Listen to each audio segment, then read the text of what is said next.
rank every single book you've ever read down below in the comments. Okay? Sound good? I don't know. Read it all in one sitting? But you can't. Because you're stupid. Oh, Happy New Year! Woo! Woo! You might correctly guess that I'm not the type of guy to make a New Year's resolution. You'd be wrong. I love the New Year. I think I was driving earlier today and I thought to myself, I was like, well, you know what? I do have a favorite holiday, and that is New Year's. New Year's Eve, New Year's Day. 2 for 1. How can you go wrong? I love a good New Year's resolution. I love all things kitsch. I love a goal.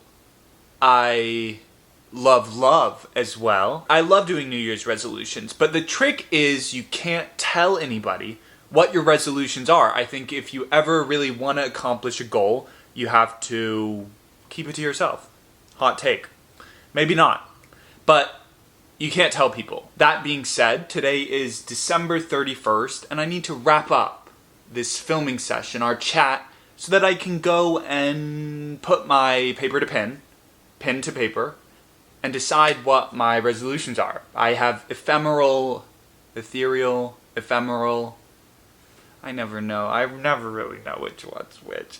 But I have ideas. I just haven't been like, I need it to be more concrete. So we're gonna talk. We're gonna talk for a bit, and then I'm gonna go do my New Year's resolutions. Comment down below what yours are. Today we're ranking every book I read in 2023-ish, almost. All of the books that I could think of. I usually start a shelf for the year so I can see how many books I've read.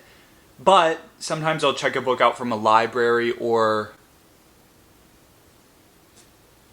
who knows? But I think this is all the books. I'm sure I'm missing a couple. I made this list initially. It's ranking. We're going from worst to best. If for no other reason than because I've done a favorite books of 2023 video, and I thought this video would be a bit redundant, but then I was like, no, it would be cool. Also, there are at least a few books on this list that I've never talked about on the channel. Woo! Exclusive content. Woo! Happy New Year! There's no way I'm posting this video when I'm filming it December 31st, so Happy New Year. Let's get into the list. Coming in, I read approximately 49 books. I think that's the number I came up with. It's a list of books. I put it in notes because I got a new laptop and Microsoft kicked me off. So I don't have access to Microsoft anymore. No big deal. But I read 49-ish books. There were a few books that I did not put on the list because I either read so little of them that I was like, don't really want to talk about, or that's pretty much it, honestly. I was doing it. One of those books I'm looking at right now, it's on the top of my shelf. It's There Will Be No Miracles Here by Casey Gerald, I want to say. And I bought this book years ago when it first came out because I thought the title was banger. It is. There Will Be No Miracles Here. And because the cover is super cool. It's like black and white. And it was, I read like 20 pages listening to the audiobook at the same time, and I was like not very impressed, and that's all I'm going to say on that. It's a memoir. Another book that comes to mind that I'm not including on this list is Cloud Atlas, which I read like 20-30 pages of yesterday, and it was so boring. I checked it out from the library. I was like, in 2024 I want to taste more, and it was terrible. It was so incredibly boring. It reeks of self-important, no humor, old white man. So I put it down. I returned it right back to the library, and I wouldn't recommend it. Aside from those two honorable-ish mentions, let's get into the list. Kicking us off at 49.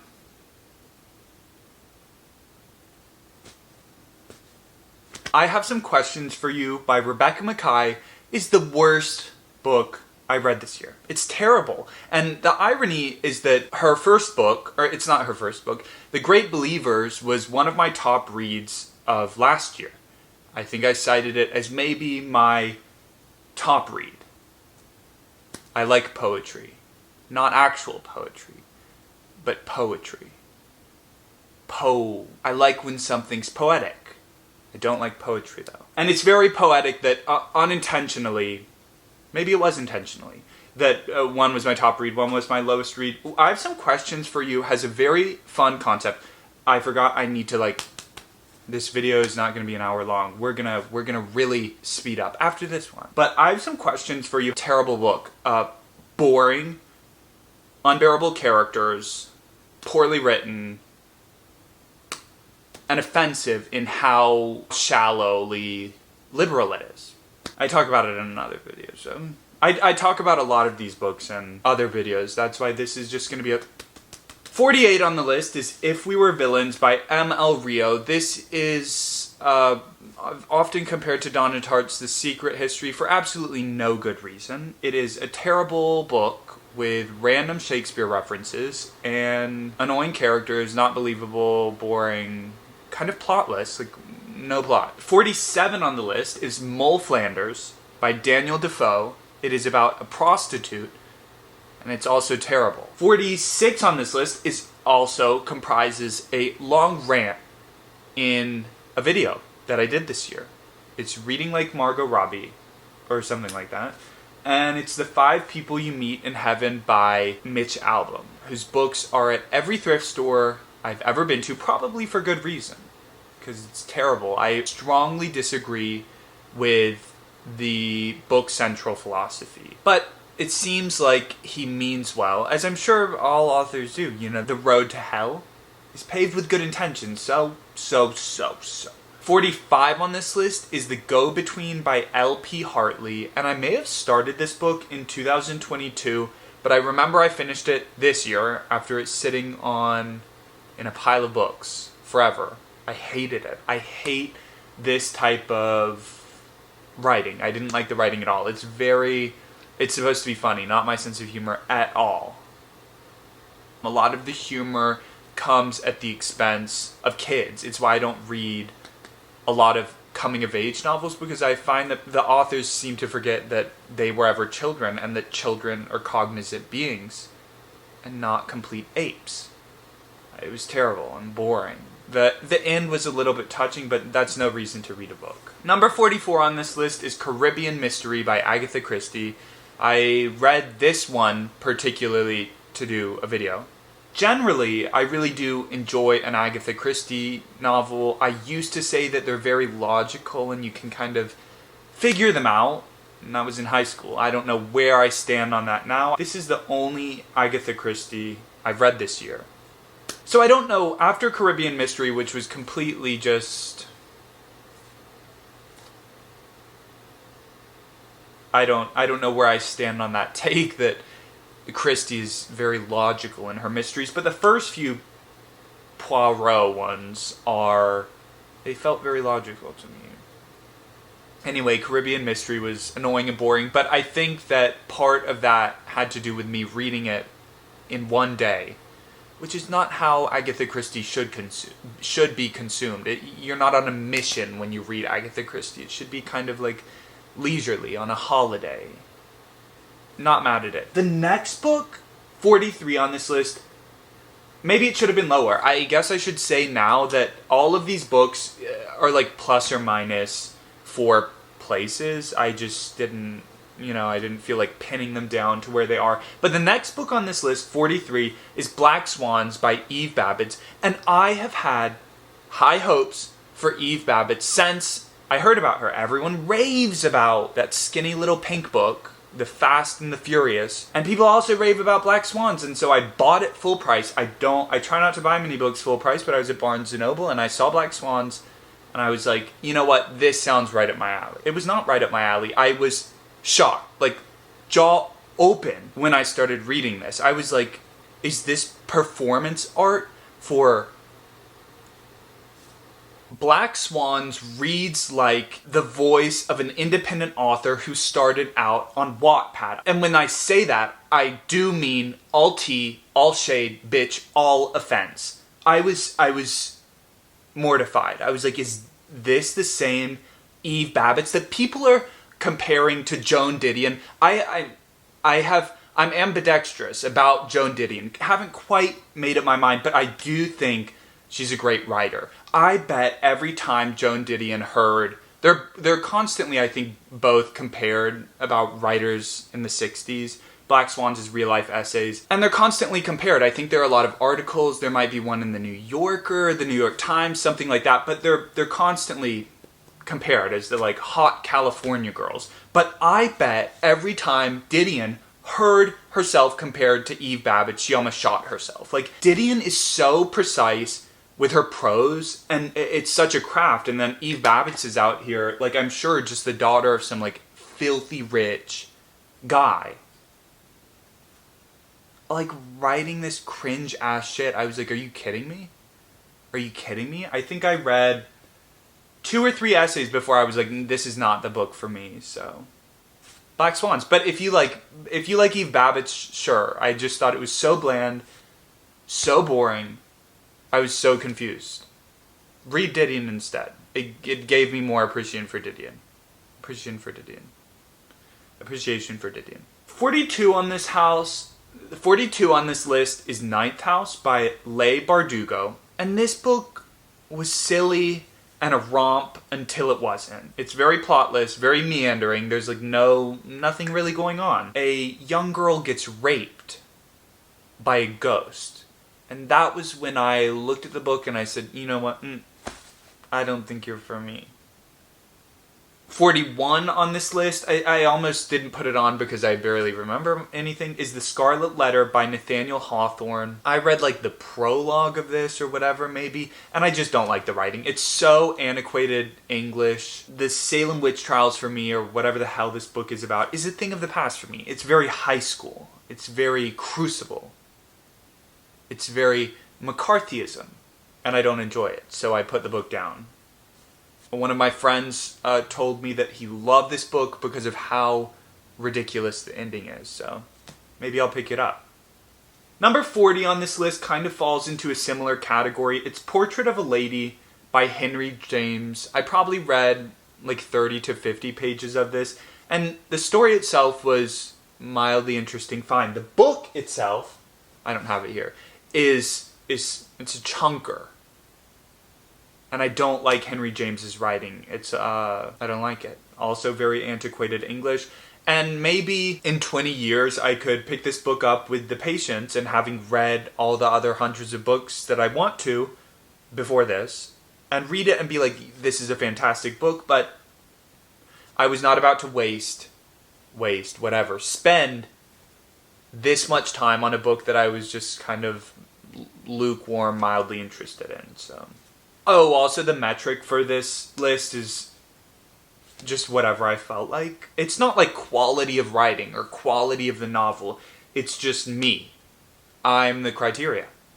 39 on this list is Commonwealth by Ann Patchett. The Dutch House is one of my favorite books, and I was really looking forward to Tom Lake, her book that came out this year. Last year, if you're watching this, in 2024, until I read like a quarter of Commonwealth, and it was so bad. It was not good. I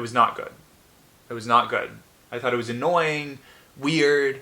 I think it was a bit Oedipal, if I'm remembering correctly. I talk about it in a video, unless I took it down from the channel. Oops. 38 on this list, I think it's pronounced Panin. I'm not looking it up. It's spelled P-N-I-N. It's by Nabokov. Vladimir Nabokov. In the beginning I did like it. It reminded me a lot of Stoner by John Williams. Higher on the list. Not Panin, but Stoner. We'll get there. Fun fact, I read this book for reading dark academia books for a month. Not for a month. For a week. And the video, I was supposed to do it. I don't know. I kept reading books for the video, and I was like, you know what? I hate dark academia, so I didn't do the vlog or whatever it was, and I only talked about If We Were Villains, I Have Some Questions for You, Ninth House, and whatever other books. And there's a video now that on my page that's like, dark academia books suck. So Panin was supposed to be part of that, but it's not dark academia. I just thought doing a video where I choose books that could be inducted into the dark academia canon, because I had a strong feeling that the ones that are in it currently are bad books, which they are. Anyway, axed from the video.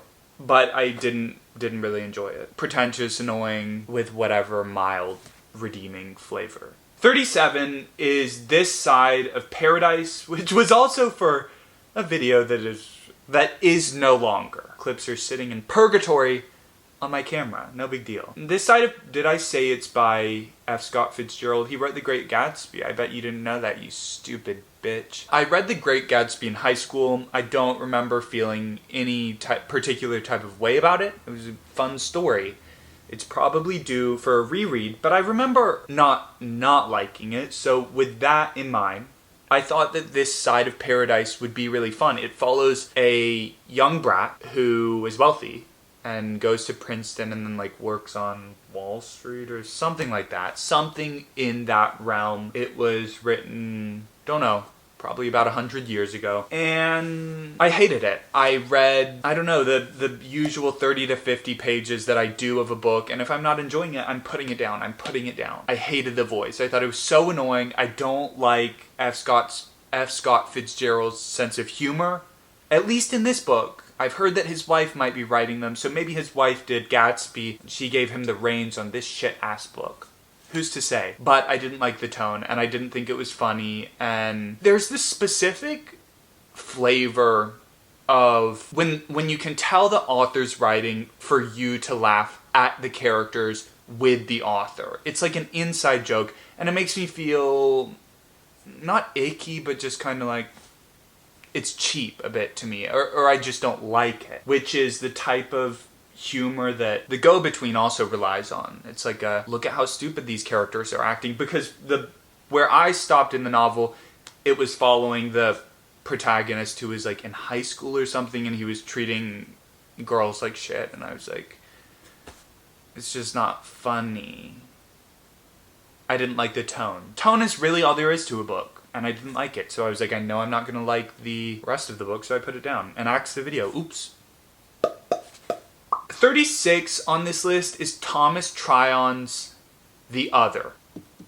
The first copy I bought of The Other was off Amazon, and then a few weeks later I found an older copy. Oh, this is not The Other. This is a different book by him. Okay, I don't know where The Other is. But this is Lady by Thomas Tryon, and it's an old copy, and I thought it was really cool. And I was like, well, I'll buy it because it was from Goodwill, but it's a damn shame that I didn't enjoy this book. I also didn't like that magic is involved in the story, and that's not clear from the jump, and it really, really aggravates me when I go into a novel thinking it'll be, you know, just like slice of life, and then people are like mind-bending and teleporting or whatever.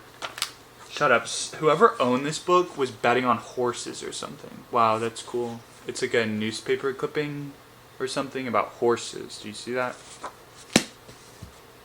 Number 35 on this book is Revenge by Stephen Fry, which I think is the guy who wrote the like mythology retellings or whatever. They're these big glossy books that I always see at Barnes and Noble. Never been interested in them, but I was like, why is he writing this random book that I found at Goodwill while I was thinking about or filming the Reading Dark Academia books for a week, and I was like, oh, this is cool. But Revenge was very cyclical. It was too repetitive. He needed a good editor, but at points it was really fun and silly and stupid. It's a romp, I guess, but not really, because there are better romps out there. 34. If you were wondering why there's a 0.5 in the title, it is for 34 on this list. That is The Christmas Fix by Lucy Score. You heard me right. The Christmas Fix by Lucy Score. People have been like, Charles, read fan fiction, do a video on it. And I was like, maybe. I love my fans, so I was like, you know what? For Christmas, I thought it would be fun to do a breakdown of a Christmas smut book. And so I read this book, not one, but 1.5 times. I was really studying. Lots of notes. The book should be up here. Oh! The Christmas Fix. Here it is. Look at how many annotations. Can you see? I can't really see. Oh, that was my Barnes & Noble receipt. Woo. I paid like $18 for this bitch. So many annotations. I thought it would be fun, but then I did all the work for this video and I was like, I don't know. I don't know. I was like, I don't know. I don't know. So I didn't do the video. For what this book is, it's fine, I guess. I'm not the target audience. To critique this book as being poorly written and lacking substance would be insert idiom about missing the damn point of the book. I'm not, you know, while I didn't really enjoy the book, I had fun prepping for the video, breaking down this book, but then I just didn't make it. The next book on this list, clocking in at 33, is Tomorrow and Tomorrow and Tomorrow by Gabrielle Zevin. The only reason I picked this book up was because it was so hyped. The cover was hot. And my best friend was like, I love this book. And so I was like, okay. I didn't like it. I thought the characters were annoying. I thought the writing, I didn't like it. It wasn't that great. But I thought the video game concept and the book concept was fun and cool. Friendship. I just hated both characters. I thought they were so annoying.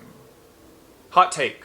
I wanted to dip my toe in the zeitgeist. Scalded my toe. 32 on this list is Big Magic, which Olivia Rodrigo cites as her favorite book. This was also for a video that didn't get made. I'm reading Olivia Rodrigo's favorite book. She wrote Live, Laugh, Lemons. This book isn't low because I think it's bad, but it just, for me, it didn't do anything.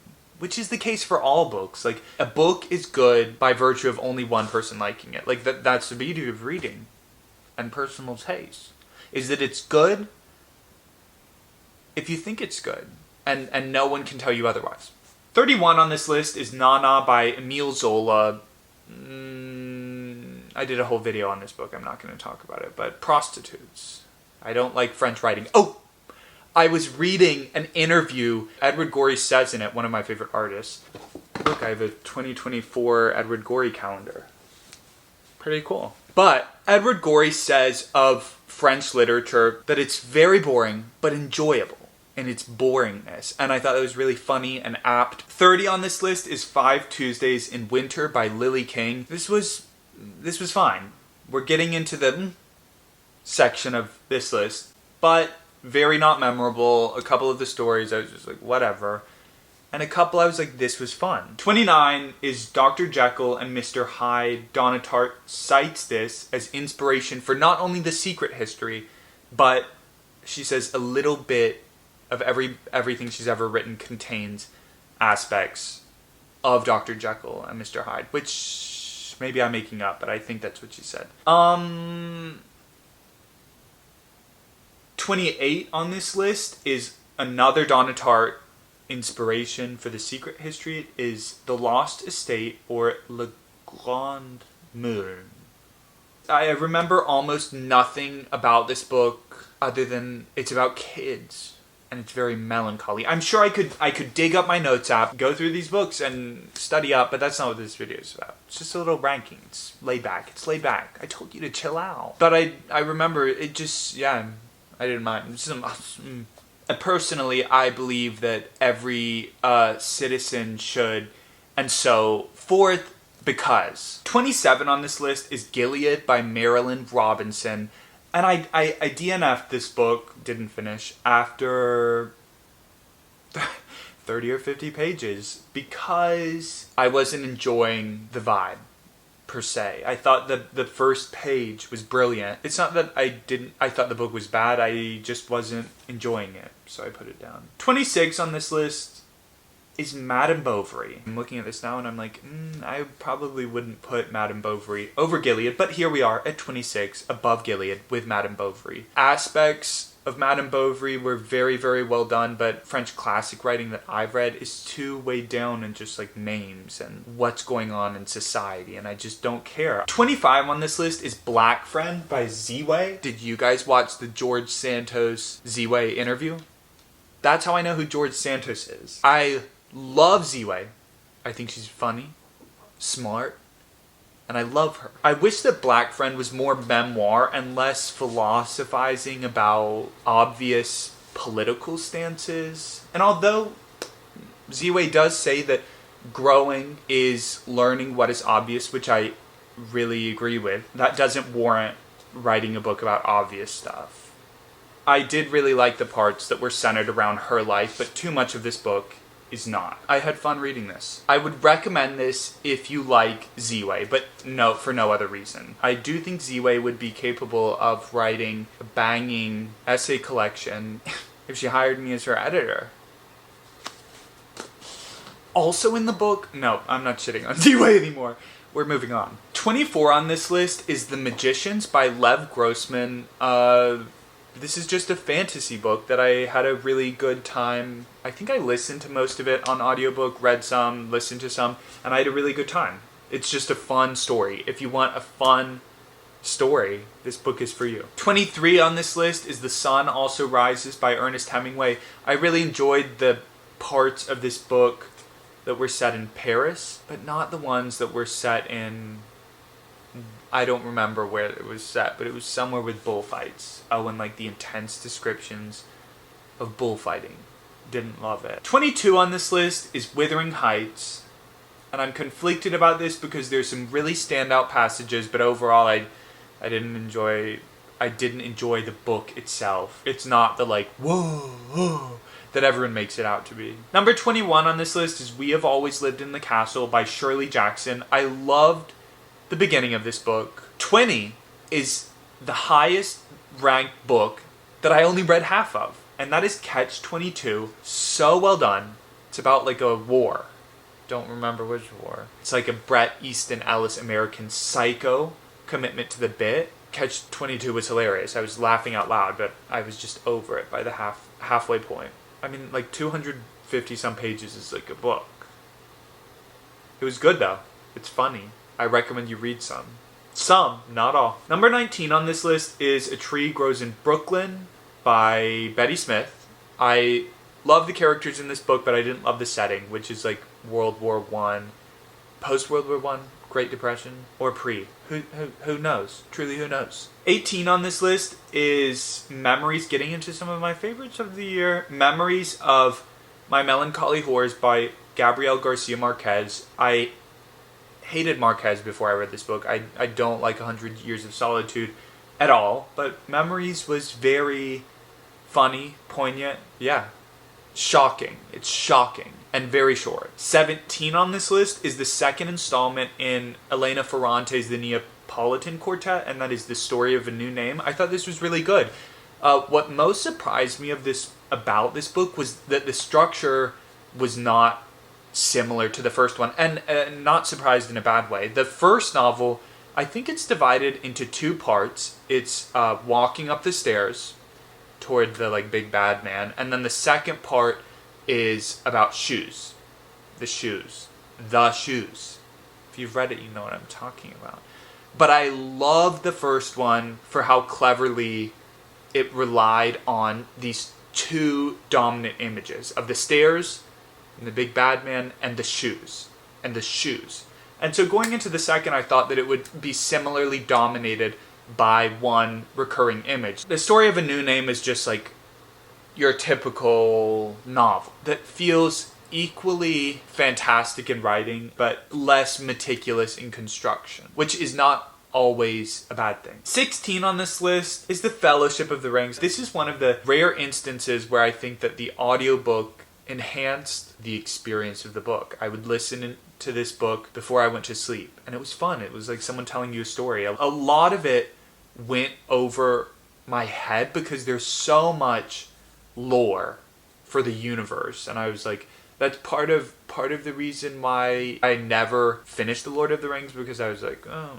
But it certainly lends itself for subsequent rereads and gaining a lot more. 15 on this list is Interpreter of Maladies by Jhumpa Lahiri. This is a Pulitzer Prize winning short story collection. It just follows a bunch of different people. Different for each story. The stories aren't connected, and their struggles with life and love. And I thought it was very, very well done. 14 on this list is Death in Her Hands by Ottessa Moshfegh.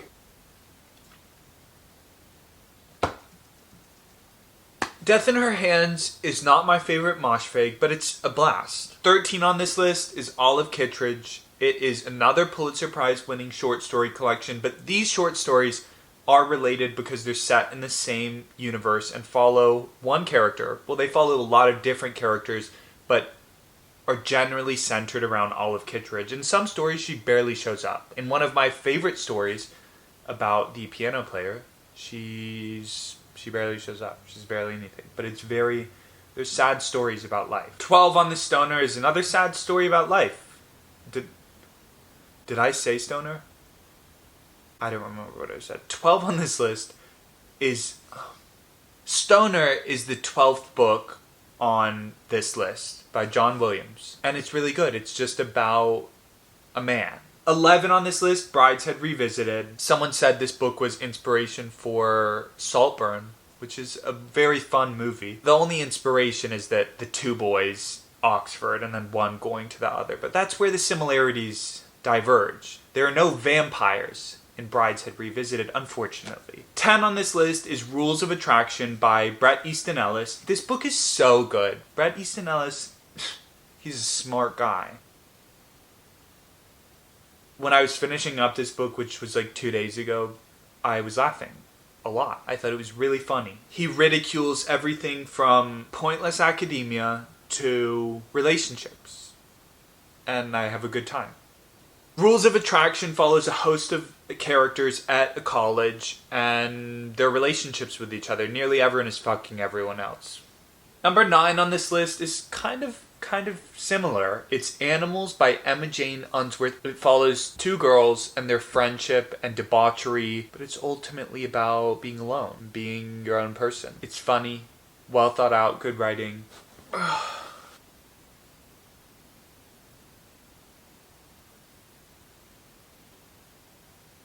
Number 8 on this list is Jade City by Fonda Lee, and I only picked this book up because I think I was lamenting how I can't find any fantasy books that are good. And someone commented in the video where I was talking about that, and they were like, try Jade City. And I was like, you know what? Okay, I'll do just that. So I placed a hold on Jade City at my library, and it popped up, and I checked it out, and it sat in my car for a couple of weeks, and I got an email, and it was like, you gotta return the book. And I was like, no. So I stole it. So I was like, okay, I'll return the book, and then I was like, no. I'll give it a shot. And I read the first page and I was like, whatever. But then I was like, nope. Give it a shot. So my library had the audiobook and I was like, I'll just sit here like a zombie and just listen, read along, have a little bit of fun. And it turned out to be a fantastic read. Great characters, great pacing, great storytelling, good writing, fun, engaging. Jade City follows magical warriors in a made-up universe, I think. Unless I'm really just the proud chauvinist I like to think I am and have never heard of these presumably Asian countries, I'm extremely grateful for my fans for recommending books like Jade City. 7 on this list is Rebecca by Daphne du Maurier. The more I think about Jade City, the more I'm like, up. It's a great story. Rebecca's fun, eerie, lots of tension, good writing, fun. 6 on this list is The Days of Abandonment by Elena Ferrante. It's very feral, but done extremely well. The writing is great. Everything in this book is quotable. It's a romp, also very short. If someone's left you, if they've abandoned you like the loser you are, read this book. Maybe it'll be fun. Maybe it'll be cathartic. If you're in a loving, happy, but toxic relationship, read this book and fantasize about ditching the toxic fucker you're with. 5 on this list is Out by Natsuo Kirino. This is translated from the Japanese. It follows a murder and then 4 women covering it up in the aftermath of that murder. The murder of one of the women's husband. Who's been abusing her. Just been like really shitty. Hitting her. So yes, abuse. Or I'm not trying to gatekeep abuse, I promise. 4 on this list is De Profundis. This is nonfiction, insofar as anything can be nonfiction. Nonfiction is storytelling, don't get it twisted. Do not get it twisted. Everything is fiction, nothing's real. Oh,